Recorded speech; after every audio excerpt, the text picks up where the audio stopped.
어떻게 명령할 거냐? 명령하는 방법을 집중적으로 탐구를 한번 해보려고 합니다.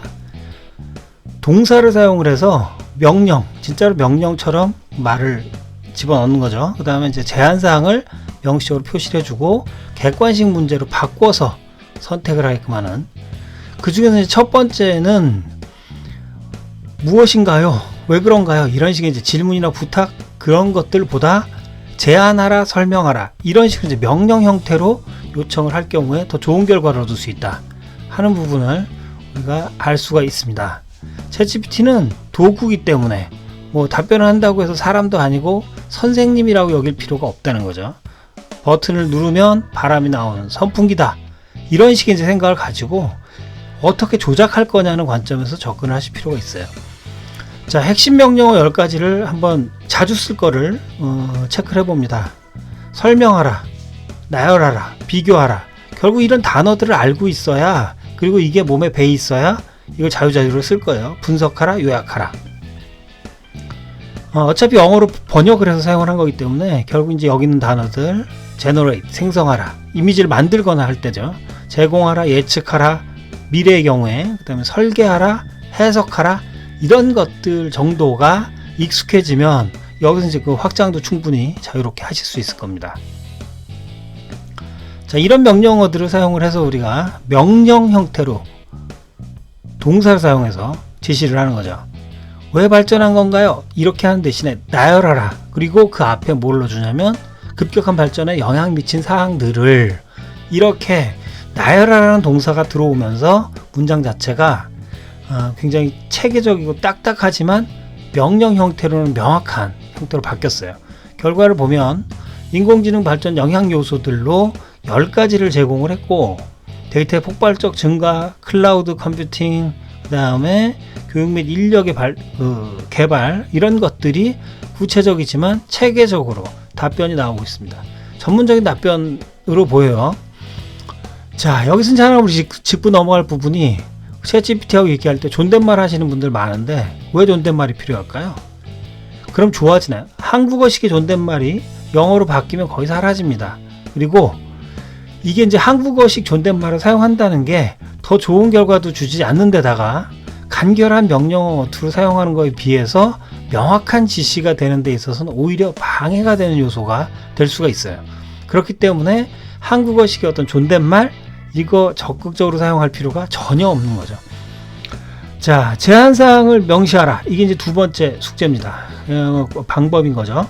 그래서 이제 특정 정보나 자료는 이거는 우리 답변에 들어가면 안 된다라는 거, 이거를 정리를 해놓고 그걸 제외라는 단어를 가지고 표시를 명확하게 해주는 거죠. 그러면 이제 그 내용들은 빼고 그 나머지 부분들에 대해서만 답변에 포함시키게 될 겁니다. 예를 들어서 보면 챗GPT를 잘 쓰는 유용한 방법들 5가지 제시하라고 했어요. 그런데 여기에서 조건이 붙었죠. 매우 상식적인 건 안 돼. 특수 용도로만 쓸 거. 그러니까 뭐 어차피 잘 쓸 일은 없다 이거죠. 그게 진짜 유용하다 하더라도 그런 것들은 다 빼고 나머지 중에서 유용한 방법들을 제공을 해라. 이렇게 지시를 했습니다. 자, 그러면 결과가 어떤 형태로 달라질까요? 훨씬 정확하게 내가 그러니까 의도한 부분에 가깝게 나타나겠죠.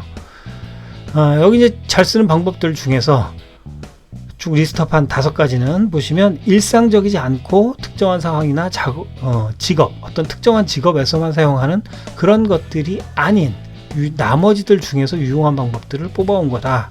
그러니까 그걸 염두에 두고 챗GPT가 지금처럼 답변을 한 거예요. 그래서 비평적인 사고, 그 다음에 다면적인 분석 이런 것들이 포함된 거죠.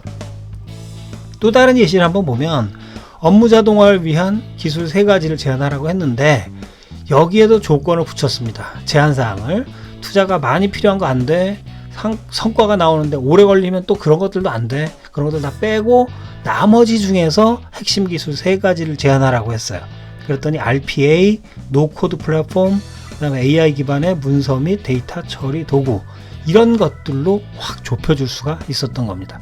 우리가 원하는 게 이거였다면 이것들로 좁혀가기 위해서 필요한 제한사항을 명확하게 해줘야 할 필요가 있는 거죠. 자, 옵션을 제한하는 것도 중요합니다. 이건 이제 무조건 옵션을 제한을 해야 되는 게 아니라 주관식 문제가 적합할 수도 있어요. 근데 보통은 대부분의 경우에 우리가 그냥 아무 생각 없이 할 때는 그냥 주관식으로 물어보는 방식이 많이 사용되는데, 우리가 업무용으로 전문적으로 사용한다고 했을 때는 객관식으로 A, B, C 안에서 그것들 사이에 이런 식으로 좁혀서 선택지를 주는 게 유용할 수 있다는 거죠. 그냥 매출을 늘리기 위한 방법이 뭐냐 이런 식으로 물어본 것보다는 시즌별 할인 이벤트, 포인트 적립, 그것들 중에서 어떤 것이, 이 두 가지 중에서 어떤 게 더 효과적인지를 파악을 해보자 이거죠. 자, 여기서 꼭 두 개 해야 되는 건 아니죠. 두 개가 아니라 여러 개일 수도 있어요. 그래서 뭐 한 5개쯤 나올 수도 있겠죠. 그것들 사이에 그 대신 그걸 명시해 준다라는 데 핵심이 있는 겁니다. 내가 필요한 것과 아닌 것들을 구별해서 필요 없는 것들은 빼고 필요한 거에 대한 객관식 답변. 그렇지 않으면 챗GPT가 알아서 생각나는 모든 걸 얘기하려고 할 테니까 답변이 내 입장에서 보면 오히려 더 부실할 수도 있죠.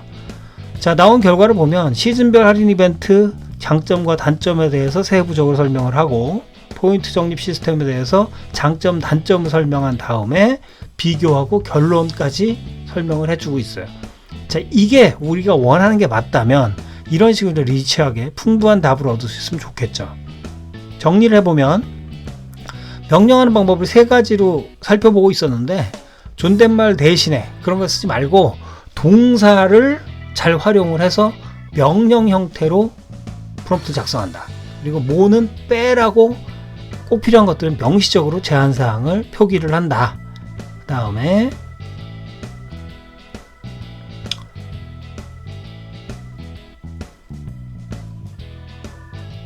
객관식에서 뭐 주관식 형태로 돼 있으면 챗GPT가 자유롭게 이제 답을 만드는 거기 때문에 옵션을 좁혀주자는 거였어요.